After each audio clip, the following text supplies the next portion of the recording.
asked us a question.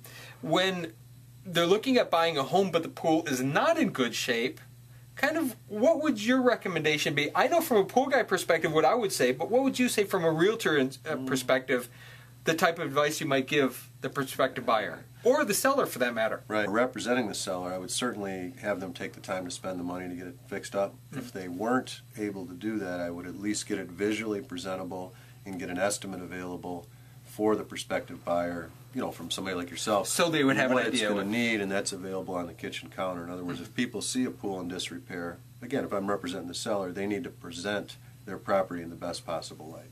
And to show that they go that extra mile and know what it's going to take to fix it, puts the buyer at ease, and there's an estimate there. So that can either be built into the sale price of the house and have it taken care of at closing. In other words, somebody like yourself, if I had somebody's house sold, Mr. and Mrs. Smith decided to sell their home and they needed a bunch of repairs, you gave them a bid, Mr. and Mrs. Smith could pay you at the closing, you know, providing we had a solid deal. I would assume you'd go ahead and do the work, or we'd escrow the money or something like that. So from a seller's perspective, it's important that they have that at least under control what it needs, you know. At least an estimated cost or an idea of what this is going to cost. Right, that's going to be helpful. Otherwise, it's just an unknown, and you know, people are generally scared of unknowns. So, well, what about if you were representing the buyer in that case? Kind of the same thing in reverse. You would want to make sure that you knew, obviously, what it was going to cost to do the repair. Right. Certainly, when you buy a home, you generally do a home inspection.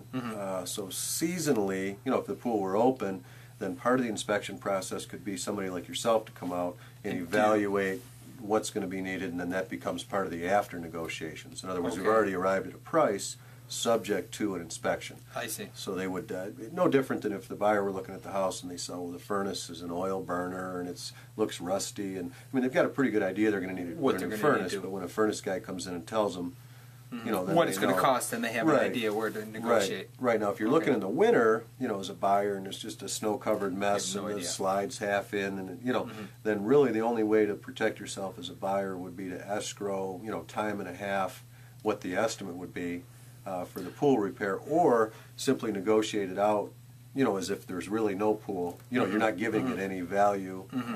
So, you know, a couple different ways to look at it. So you can negotiate a price based on, as if the pool wasn't there, you negotiate a little lesser price so that you have the buyer has some room to work with to maybe do some repairs. Correct. Okay. And if the buyer relied on cash, you know, a lot of people are buying homes with little money down. Even today, you know, they're FHA products and rural and VA. So if they relied on cash, then I could arrange to have that money held in escrow, so they could finance it in at 4% rather than having a cash outlay coming to you. So you might be interested in that because the money would essentially be waiting for you at closing.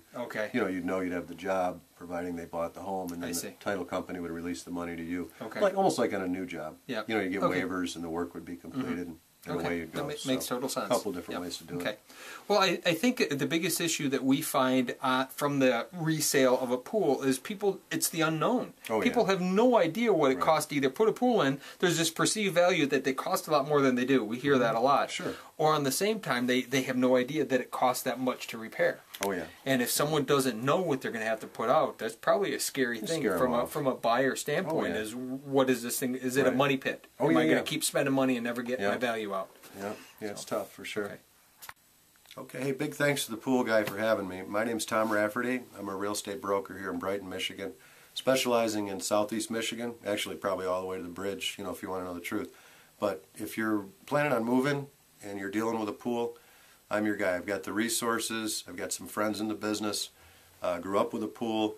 So sometimes, you know, lakefront pool, golf courses, there are a lot of different nuances in housing, and pool is definitely one of them. So you want to make sure you're making an educated decision when you're buying a home with a pool, and certainly when you're selling a home with a pool, you want to make sure it's presented properly. So again, thanks to the pool guy for having me here, and if I can help you in the future, Tom Rafferty, Remax Platinum. So let me know. Thanks.